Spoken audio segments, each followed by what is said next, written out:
à tous, bienvenue à notre tout premier Facebook Live. Je me présente, je m'appelle Camille, je suis aujourd'hui en compagnie de Laurent pour Camille, notre expert jardin. Voilà, tu es notre expert jardin un peu chez Meilleur Richardier. Oui, on peut dire ça comme ça, mais après on est expert, pas obligatoirement, mais en tout cas passionné et j'aime bien transmettre. Jardin. Donc c'est pour ça qu'on est là aujourd'hui. Eh bien, écoute, en tout cas, on est ravis de vous accueillir parmi nous, en direct de nos serres. Ah, oui, pour la première fois, oui. Il fait un temps superbe aujourd'hui, donc je ne sais pas si c'est le cas chez vous. Peut-être que vous pouvez nous indiquer en commentaire le département depuis lequel vous nous regardez. On a un peu envie de savoir. Bah oui, c'est ça, parce que nous on est un peu chaud. On veut savoir si vous avez chaud aussi. C'est vrai qu'il fait un petit peu chaud ici, donc n'hésitez pas à nous écrire votre département. En attendant, et puis en attendant aussi que d'autres participants se connectent, on peut peut-être, pour ceux qui nous connaissent peu ou pas, présenter Meilleur Richardier d'ailleurs. Bah, bien sûr, donc Meilleur Richardier, à la base on est créateur, producteur de rosiers, et ce depuis 1867, donc ça commence à faire quelques temps. Et puis depuis une bonne cinquantaine d'années, on propose également d'autres végétaux de jardin, plus des rosiers, et puis tous les accessoires de jardin, les bacs, les tuteurs, les accessoires, enfin tout pour réussir ces extérieurs, qu'on ait d'ailleurs un jardin ou un balcon, une terrasse. Et du coup, combien de références à peu près dans notre jardinerie en ligne, Laurent? Aujourd'hui, sur notre site internet, on a plus de 3500 références, donc vraiment de quoi satisfaire toutes ces envies. Je pense que vous êtes plusieurs à nous regarder de différents endroits. On va pouvoir commencer, on va pouvoir rentrer dans le vif du sujet. Oui, on est là pour ça à la base. Donc tu nous as dit qu'on allait parler aujourd'hui de plantes annuelles. Peut-être qu'on peut commencer par expliquer ce qu'est une plante annuelle. Donc, une plante annuelle, techniquement, c'est une plante qui se sème au printemps, qui va fleurir en été, et puis qui va mourir en automne. Et par extension, on appelle plante annuelle toutes les plantes qui vont fleurir tout l'été et l'automne et qui vont mourir avec le gel. Donc dedans, on a les pures annuelles qui se sèment, et également des plantes qui sont vivaces en climat doux, mais qui vont craindre le gel un peu partout dans nos régions, et donc on les considère comme des plantes annuelles. D'accord. Et donc, du coup, quand elles sont expédiées comment? Alors, on les expédie bien protégées dans une coque, effectivement en plastique recyclable. Donc on n'a pas trouvé de meilleure solution pour le moment. Et donc, plastique recyclable, l'avantage c'est quand même que c'est suffisamment solide pour encaisser les chocs, et puis la plante à l'intérieur elle reste impeccable. Okay. Donc là aujourd'hui ce qu'on fait c'est quand même qu'on utilise le minimum de plastique, mais tout en gardant suffisamment pour protéger, les commandes. C'est exactement ça. Alors, on cherche d'autres solutions. Pour l'instant elles ne sont pas tout à fait au top encore, on estime, mais on y travaille en tout cas pour réduire au maximum le plastique. Ok. Et du coup, alors, fleurs annuelles, qu'est-ce que tu nous as préparé aujourd'hui? Déjà, on va parler vraiment les indispensables. Ce qu'il faut vraiment avoir tout de suite sur son balcon, sa terrasse ou son jardin. Moi, la première plante qui vient à l'esprit, c'est le Dipladénia. Les Dipladénia Sundaville, tout le monde connaît un peu. Maintenant, c'est une plante qui est super à la mode, qui résiste bien à la chaleur, qui résiste aussi à la sécheresse. On peut la planter, c'est une plante de plein soleil, et elle va fleurir vraiment tout l'été, tout l'automne, et même presque une partie de l'hiver quand on habite en climat doux. C'est peut-être votre cas d'ailleurs. Donc on a plusieurs coloris, moi mon préféré c'est le rouge foncé, mais après on a du blanc, du rouge, du rose et encore d'autres coloris. Pour ça il n'y a vraiment pas de souci. Ok. Et du coup, parmi toutes ces fleurs annuelles que tu vas nous présenter, est-ce que si on les reçoit maintenant, on peut directement les planter? Ça va dépendre de où vous habitez en fait, parce que ça reste comme des plantes qui ont besoin de chaleur. Alors c'est vrai qu'aujourd'hui il fait chaud, mais par exemple ce matin à Diemos on avait 3-4 degrés, c'est un peu limite encore pour les mettre dehors. Donc si vous êtes en climat privilégié, climat méditerranéen, littoral atlantique, vous pouvez planter dehors. Nous dans notre région il va falloir encore attendre 10-15 jours environ.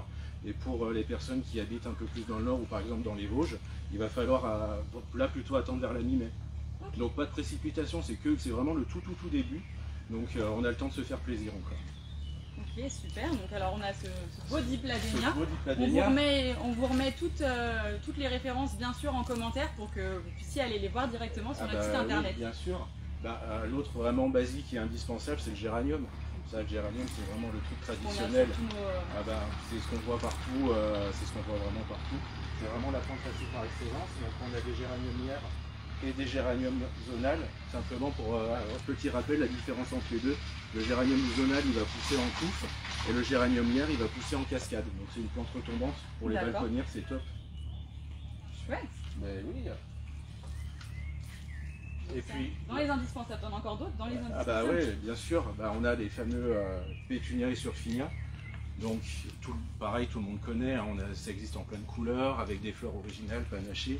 Et là, vraiment, notre petit... Celles-ci sont sympas aussi. Ouais, et notre petit coup de cœur de ce printemps, eh ben, c'est le nouveau Pétunia qui s'appelle King of Heart. Et comme tu peux le constater, tu vois, il a des fleurs qui dessinent des petits cœurs rouges. Ah, sympa. Ça change, hein? Ouais, c'est sympa. C'est original. Pour égayer un peu le balcon, terrasse. Et celle-ci aussi, du coup, tu m'as pas indiqué, c'est quelle variété? Alors, je vois qu'elle a des petites taches, ça fait un petit peu un effet tie and dye, c'est sympa aussi. Ouais, c'est super sympa. Alors, il s'appelle Night Sky, donc le ciel de la nuit, parce que il est étoilé comme un ciel de nuit. Ah, bah, c'est super sympa en tout cas. Je sais pas ce que vous en pensez. N'hésitez pas à réagir, à nous envoyer des petits commentaires et puis des petits likes si cette variété vous plaît. Et comme je vous le dis à chaque fois, on vous rappelle toutes les références en commentaire. Ben oui.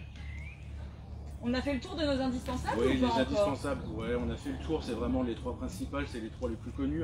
Évidemment, on ne peut pas tout vous présenter sur ce live, ça prendrait un peu de temps. Mais vous pouvez tout retrouver bien sûr, et puis on va parler un peu des nouvelles introductions aussi, parce que évidemment on a une gamme, on la renouvelle régulièrement, et puis on introduit des nouvelles variétés à chaque fois. Et là, un petit coup de cœur, pareil, de ce printemps, c'est le Bidens Campfire Nice and Spicy, qui est super sympa avec son coloris cuivre un peu bicolore. Alors c'est vrai que là on est un peu loin, vous n'allez pas bien le voir, mais vous allez le retrouver sans problème sur notre site e-commerce. Donc avec ces petites fleurs, il vient compléter la gamme de ceux qu'on nous proposons déjà jusqu'à présent. Donc le Tiger Bee qui a une fleur étoilée. Si tu la montres un peu, peut-être je peux faire le tour, je sortirai rapidement du champ, mais je viens vous la montrer. Je ne sais pas si vous la voyez bien. Et puis notre petit Electric White, qui a un coloris original parmi les Bidens, parce qu'il est clair. Généralement on est plutôt sur des tons jaunes un peu soutenus, mais celui-ci est sympa. L'avantage des Bidens, c'est que ça pousse très rapidement. C'est mellifère, donc si tu plantes ça sur ta terrasse, sur ton balcon, tu vas permettre à la biodiversité de se développer. On l'a vu tout à l'heure d'ailleurs, j'ai vu plein de petites abeilles qui nous tournaient autour dans la terre. Donc, qui viennent nous visiter parce que franchement elles adorent. Et c'est vraiment une plante super sympa, super facile à planter au soleil, en suspension, en bac, même en pleine terre ça marche. Super. Ouais, c'est vraiment sympa, c'est vraiment des petites plantes sympas, faciles. Puis on a notre collection de bégonias, ouais, les bégonias boliviensis, donc avec la nouvelle variété qui s'appelle Groovy. Alors là ils sont, ils sont pas encore très développés, c'est pareil que ce que je vous expliquais, on est en début de saison, mais on voit qu'ils commencent à fleurir. C'est une petite fleur simple, très originale, et quand la plante va se développer, elle va former un gros buisson en boule avec toutes les petites fleurs qui tombent en clochette autour. On a trois coloris différents, donc celui-ci c'est le rose, on a le jaune qui commence à fleurir aussi. Et le rouge qui est un petit peu plus en retard, mais qui va vraiment pas tarder à fleurir. C'est un bon exemple peut-être à montrer, parce que du coup quand nos clients commandent ce type de plante, voilà, est-ce qu'ils vont s'attendre à avoir tout de suite des fleurs? Enfin, comment est-ce que... ça va dépendre des séries, parce que pour les plantes annuelles on fonctionne par série, ce sont des plantes qui poussent très vite. Donc pour avoir des plantes qui ont la bonne taille pour être expédiées, pour éviter d'envoyer des plantes trop grosses qui pourraient s'abîmer pendant le transport, on fonctionne par série, donc suivant les séries on peut avoir des plantes qui sont un petit peu moins grosses, un petit peu plus grosses, mais en tout cas on vous les envoie au bon stade pour pouvoir les replanter et qu'elles se développent rapidement.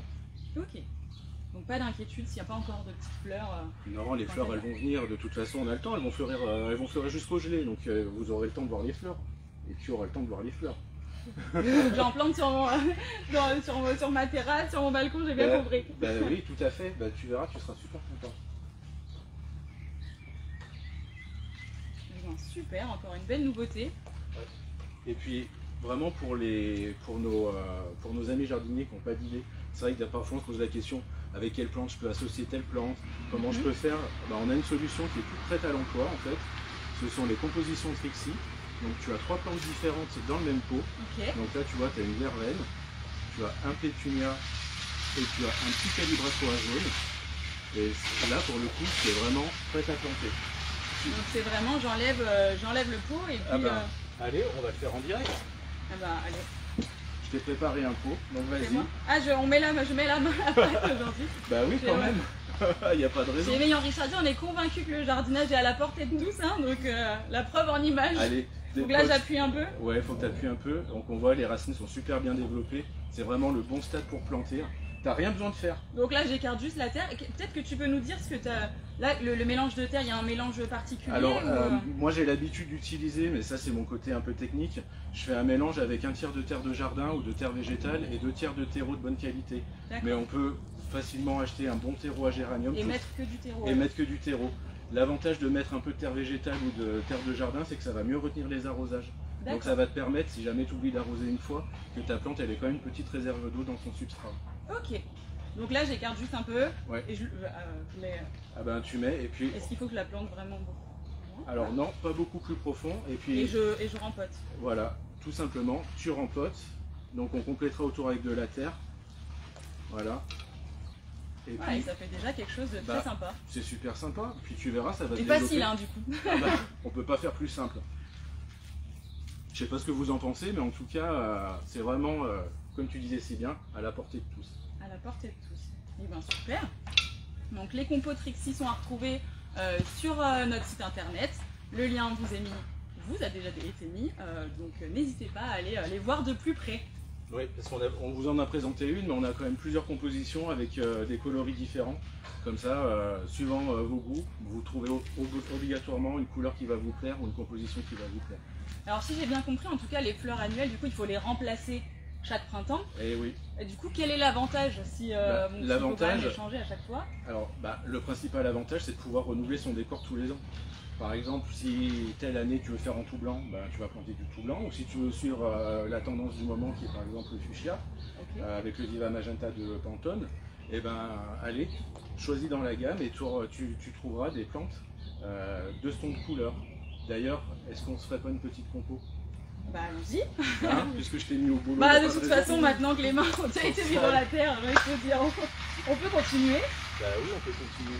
Alors je t'ai choisi un géranium lierre, un géranium zonal. Ok. Donc dans un ton fuchsia. Un petit calibrachoa qui lui aussi rose foncé, mais avec une petite subtilité, comme tu peux voir, c'est un petit peu jaune. Ouais. Super joli. Merci. Donc pour rehausser le tout, pour éviter de faire trop rose, on va contraster avec un peu de jaune pâle. Comme ça, ça va rappeler le jaune du calibrachoa. Et puis moi, ça c'est ma petite touche déco que j'aime bien, c'est rajouter un feuillage. Parce que le feuillage pourpre... Et donc là, c'est... C'est une chaire. Donc c'est une plante qui est vivace. Celle-ci, tu pourras la conserver pour l'année prochaine. Elle va garder son feuillage en hiver. Et en plus, elle est en promo en ce moment. Donc il ne faut vraiment pas hésiter.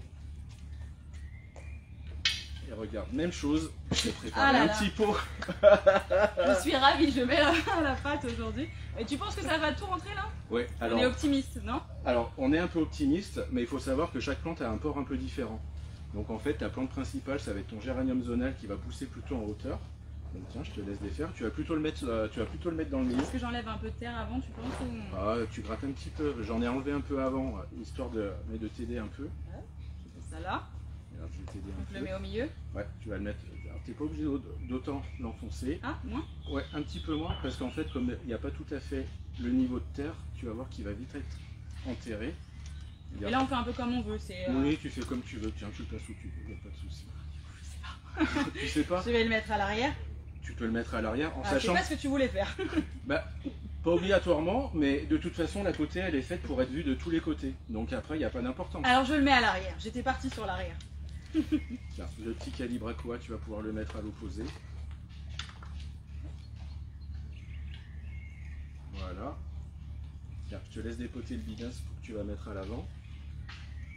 Et puis on va finir avec le chair à l'arrière. Hop, sur le côté. Je te laisse. Voilà. Bien. Hop. On va enlever la petite étiquette. Voilà. Tu vois, il n'y aura plus qu'à compléter avec un peu de terreau autour, tu vois, j'en avais préparé un peu. Mais t'avais raison, ça rentre. Hein. Bah oui, tu vois. Et puis ça rend pas mal déjà. Hein. Tu vois, il suffit juste, voilà, mais de compléter un petit peu autour.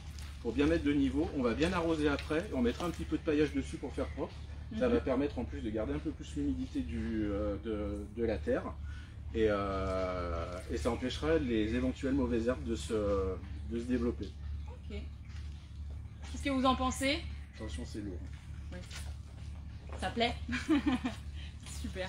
Ce qu'on va faire aussi, c'est qu'on pourra peut-être dans les jours à venir aussi leur donner des nouvelles de nos compositions sur Facebook. Tout à fait. Vous verrez comment ça se développe.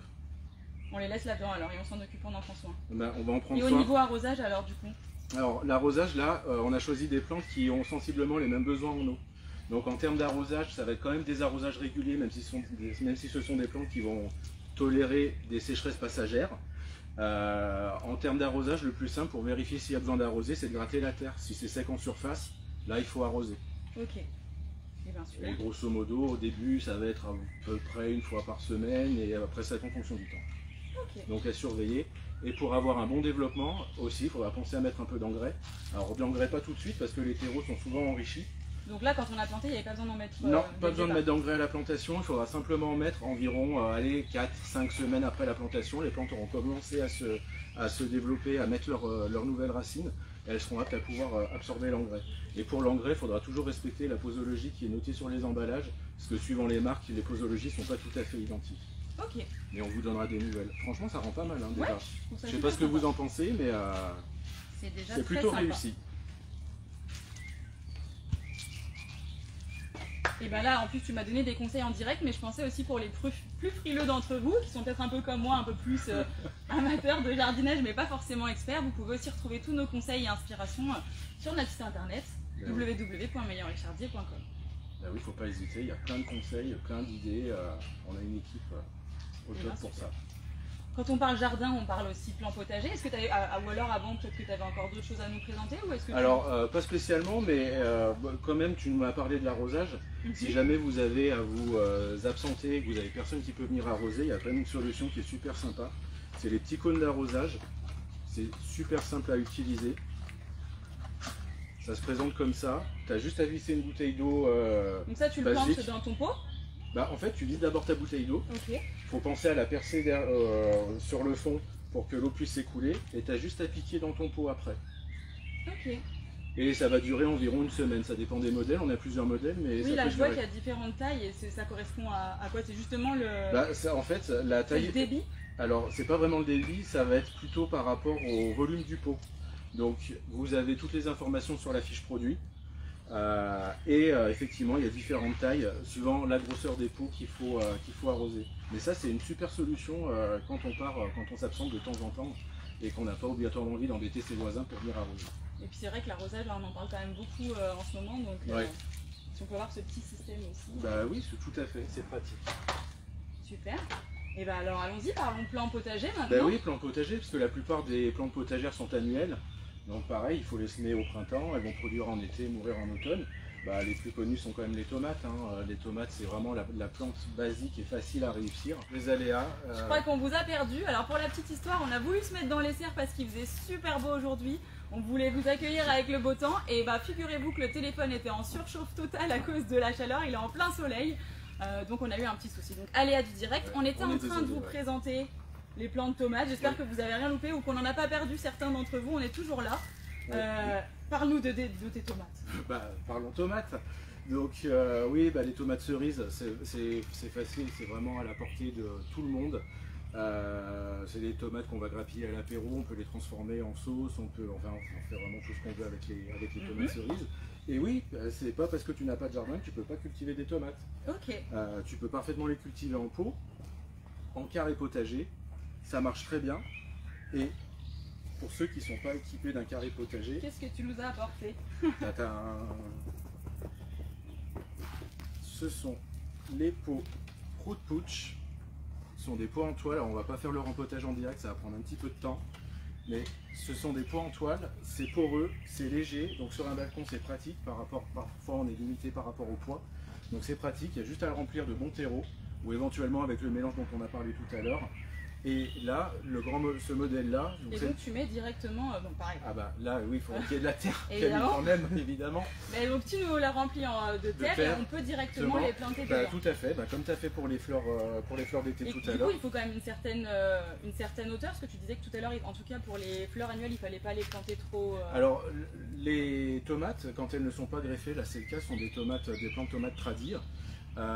Tu peux effectivement enterrer légèrement la base des tiges, allez, ça fait quoi, 5-6 cm. Ok. Ça va renforcer l'enracinement et tu auras des tomates qui vont être beaucoup plus vigoureuses. Donc celles-ci, tu peux les enterrer. Ok. Donc là, moi je t'ai prévu un pot suffisamment grand pour pouvoir mettre les 4. Ok. Donc on a 4 variétés différentes. On a la Black Cherry qui est donc noire. Celle-ci, la Gustamini Yellow. Et ben c'est une petite tomate cerise jaune qui est très sucrée, elle est super bonne. La Tutti Frutti, c'est une tomate cerise allongée, elle est super sympa pour l'apéro. Et puis là, un petit peu plus classique, la tomate cerise ronde. Donc tu vas me dire, ouais, mais il est grand le pot. Ouais, un petit peu. Ça, pour ces 4 plants de tomates, ça me paraît un petit peu... Effectivement, aujourd'hui, les plants de tomates, ils sont petits, mais ça pousse très vite. Ce sont des plants qui peuvent atteindre facile 1 mètre de hauteur. Donc quand on les aura plantés, il faudra qu'on mette des tuteurs. Mais on fera la plantation et on vous postera les photos quand la plantation sera faite. Et en attendant que les tomates se développent, je t'ai prévu des petits sachets de graines pour pouvoir semer autour. Par exemple les radis qui poussent super vite. Donc je peux les mettre à côté. Donc tu pourras semer autour de tes plants de tomates. Un peu de salade, là en l'occurrence c'est du mesclun, donc qu'on peut récolter très rapidement. Puis évidemment du basilic, parce que les tomates sans basilic... c'est un petit peu triste. C'est un petit peu fade. Bah oui. Fallait notre temps. Ça rehausse en tout cas. Ça rehausse. Ok. Donc ça te fera du boulot encore pour après. Ouais. Je vois que j'ai beaucoup de choses à faire cet été pour préparer mon balcon, même pas ma cet terrasse. été, maintenant pour cet été. Oui, maintenant pour cet été. Tu as raison. Je te laisse tout ça. Oui. Alors en plan de légumes, on vous a présenté les tomates, mais on propose aussi des aubergines, des courgettes, des courges. On en a quelques-unes qui sont derrière nous. Par exemple les courgettes, on a des poivrons, des blettes, des côtes de bête aussi, ça se plante en plan. Alors, je sais qu'il y en a qui n'aiment pas, toi t'aimes pas. Pourtant c'est très bon. Je sais que beaucoup aiment bien ça. Je vais plutôt rester sur la courgette et les tomates. Oui, valeur sûre. Tu as raison, c'est valeur sûre et c'est vraiment le légume d'été par excellence. On en a tous envie. Qu'est-ce que tu peux nous présenter d'autre aujourd'hui? Qu'est-ce que je peux vous présenter d'autre? Tout à l'heure on a parlé des géraniums. Alors c'est vrai que tout le monde connaît les géraniums à fleurs classiques. J'en ai un qui est un peu plus original. Alors il fait aussi des fleurs mais un peu moins abondamment que les autres. Mais c'est pas son principal intérêt, c'est le géranium Mosquito. Ouais. Je t'en parle rapidement? Bah oui. Je sais même pas si j'aurais besoin de lui en parler. Je le froisse et sens. Ah, ça sent super bon. Ça me rappelle un peu la citronnelle. C'est exactement ça. C'est un géranium à odeur de citronnelle. Et donc, comme vous le savez, on a quand même des moustiques parfois l'été. Dans la région, pas mal. En tout cas, ici en Rhône-Alpes. Exactement. Donc, en plantant ce type de géranium sur sa terrasse, sur son balcon, ou dans un pot plus grand posé sur la table au milieu des convives, de temps en temps on le froisse et ça va vous permettre de pouvoir éloigner les moustiques. Donc ces petites fleurs, elles sont mauve-violette, c'est tout mignon. Là effectivement on est en début de saison, il n'y a pas encore de fleurs mais elles vont vite arriver. Vous retrouverez les fleurs sur sa fiche produit sur notre site internet bien sûr. On a 2 questions qui sont arrivées. Sylvie, peut-on acheter directement les plantes à votre boutique? Alors on peut venir effectivement, donc je suppose que Sylvie n'habite pas très loin. Sylvie, si vous habitez proche de Diemose, effectivement vous pouvez venir directement dans notre boutique. Tout à fait, vous n'avez pas besoin de commander par avance, vous venez à la boutique et avec votre liste de plantes, on va vous les chercher directement ici dans les serres. Donc comme ça, elles sont toutes fraîches, toutes pimpantes et vous repartez directement avec. Alors simplement Sylvie, pas de précipitation aujourd'hui, c'est ce qu'on a dit tout à l'heure, il fait chaud cet après-midi. Oui, aujourd'hui il fait chaud. Mais on avait 3-4 degrés ce matin, donc attention, pour certaines plantes, c'est quand même des frileuses. Selon la région. Pas de précipitation. Ok. On a Marc qui nous demande, peut-on mettre des rosiers avec ces plantes? Alors je ne sais pas Marc de quelle plante exactement. Peut-être avec avec tout ce qu'on a présenté. Oui, tout à fait. On a fait des propositions, quelques-unes. Les plus connues, ça va être, alors on est pris un peu au dépourvu parce qu'on n'a pas préparé de rosiers, mais oui, effectivement, on peut mettre des rosiers. Les plus connus, alors je ne sais pas si ça va être visible, on a les rosiers Drift, ce sont les petits rosiers qui sont à l'avant. On a le rosier The Petit qui est présenté ici sous forme de tige. Ce sont des rosiers à port compact et qu'on peut parfaitement mélanger avec des fleurs annuelles. Et d'ailleurs, les fleurs annuelles, elles peuvent se planter avec n'importe quelle plante. Je t'ai préparé un petit compo dans un esprit un peu bohème. Oh, c'est joli ça. Je sais que t'aimes bien. Donc, qu'est-ce que tu nous effectivement. as mis dedans? Je vois de la lavande. Alors ouais, c'est une nouvelle lavande, c'est une lavande papillon qui s'appelle, qui est donc rose, bicolore rose. Vous la retrouverez évidemment en ligne sur notre jardinerie en ligne. Donc parmi les annuels, nous avons une composition Trixie, donc avec un bacopa. Que tu as présenté donc tout à l'heure. Ça fait partie de la gamme de celle que je vous ai présentée tout à l'heure. Donc avec un bacopa, un calibrachoa et une verveine. J'ai rajouté un petit lobelia blanc et un petit brachicum blanc. Et quand même, donc la lavande elle est vivace, ça c'est annuel. En vivace aussi, on a rajouté des scabieuses et une petite graminée. Tout ça c'est pour un effet un peu, tu vois, un peu nature, un peu bohème, c'est vraiment super sympa. Moi j'ai envie de partir directement avec ta composition. On en parlera. On en parlera. On va la laisser ici, puis comme l'autre, on vous donnera des nouvelles. Oui, de temps en temps, il n'y a pas de souci. Mais oui, sur le principe, les fleurs annuelles, on peut les associer avec toutes les plantes. Donc rosiers, arbustes, vivaces. D'ailleurs, quand on a un balcon et qu'on a des gros bacs avec des arbustes pour s'isoler du vis-à-vis, pourquoi ne pas planter des fleurs annuelles au pied des arbustes pour habiller justement le bac, ça peut être super sympa. Et comme on renouvelle le décor tous les ans, on peut changer tous les ans les couleurs. Super. On avait aussi une autre question de Louis, les bidens, Oui. Jardinière ou suspension? Bah, les deux, mon capitaine. Ma foi, comme la plante est semi-retombante, on peut la planter en suspension. Donc elle va former une cascade. Jardinière, même chose. Elle va former une cascade. Et si Louise a un jardin, elle peut aussi la planter au jardin, en bordure. Donc en bordure, elle va former un tapis au premier plan, par exemple, d'un massif de rosier. Pourquoi pas, puisqu'on parlait de rosier. Ok. Françoise, est-ce que vous pourrez nous montrer une composition rosier et annuelle? Donc là, ça veut dire que tu vas avoir du boulot à présenter sur une prochaine vidéo ou certainement, donc oui, promis, on vous préparera des compositions avec des rosiers, on parlera du lily rose parce que en compo c'est super joli avec ces petites fleurs. Et puis très pratique sur les balcons, les terrasses, aussi pour les petits espaces. Exactement, donc promis, on vous le fait. Là aujourd'hui, on a prévu beaucoup de choses, mais c'est vrai qu'on n'a pas prévu les rosiers puisque le thème c'était plutôt fleurs annuelles. Mais promis, on vous prépare ça et on vous tient informé. On a plein de beaux commentaires, en tout cas des belles compositions, donc ça a l'air de plaire. Super. Je sais que tu nous avais préparé quelque chose, je ne sais pas si on a le temps rapidement, tu nous avais préparé une autre chose, c'était les fraises. Ben oui, parce qu'on a parlé des légumes et on peut parler aussi des fruits. Donc je t'ai préparé, là pour le coup ce sont des plantes qui sont vivaces et qui sont rustiques, donc tu vas pouvoir repartir avec ta petite compo. Et je vois que tu l'as mis en suspension, et moi j'aurais pas pensé forcément à faire ça pour des fraises, moi je les ai toujours mis... Je t'ai choisi une suspension dans le thème de l'année. Ouais, magenta. C'est exactement ça. Un fraisier original avec des fleurs rouges qui changent des fleurs blanches classiques qui s'appelle Rubiane. Et puis une petite surprise parfumée. Je te laisse froisser cette petite plante. Je te laisse boire. C'est de la menthe qui sent la fraise. Oui, c'est de la menthe qui sent la fraise. Alors oui. Mais est-ce que ça en a le goût? Je sais pas non plus. Mais... goûte. Alors, je vais goûter. Goûte en direct. Oui, on retrouve un peu le goût. Donc pourquoi en suspension? Déjà parce que ça va être pratique. Tu vas le suspendre, tu vas avoir tes fraises à portée de main, elles seront propres pour pouvoir les ramasser. Et puis en suspension, parce que c'est pratique, on n'a pas besoin d'avoir un grand espace. Il n'y a plus qu'à cueillir le fruit. Il n'y a plus qu'à cueillir le fruit. Là, on n'a pas prévu de quoi le suspendre, mais les fruits... Ça peut être aussi très sympa. Ah bah oui, et puis les fruits vont tomber en cascade, ça va habiller mais la suspension, ça va être super joli. Très beau. Merci beaucoup. Je t'en prie. Je ne sais pas si vous avez d'autres questions qui vous viennent là comme ça. On a à peu près fait le tour. On a tellement de choses à vous présenter. C'est vrai que dans tous les cas, vous retrouvez tout. Encore une fois, je me répète, mais sur notre site internet, n'hésitez pas. Si vous avez des questions aussi plus particulières après le live, vous pouvez bien évidemment nous contacter par téléphone. Nos conseillères, elles seront ravies de vous aiguiller, de vous orienter, puis même vous proposer même des idées d'association si vous n'êtes pas, si vous n'avez pas vraiment d'idées. Oui. Alors on en propose déjà beaucoup. Mais effectivement, il n'y en a peut-être pas qui vont vous... Enfin, celles qu'on vous propose vont peut-être pas obligatoirement vous plaire. Mais vraiment pas de soucis. On peut vous aider. Merci beaucoup Laurent. Merci à tous de nous avoir suivis aujourd'hui. On était ravis de vous voir et on se retrouvera très bientôt pour un prochain live, je l'espère. À bientôt. Ciao.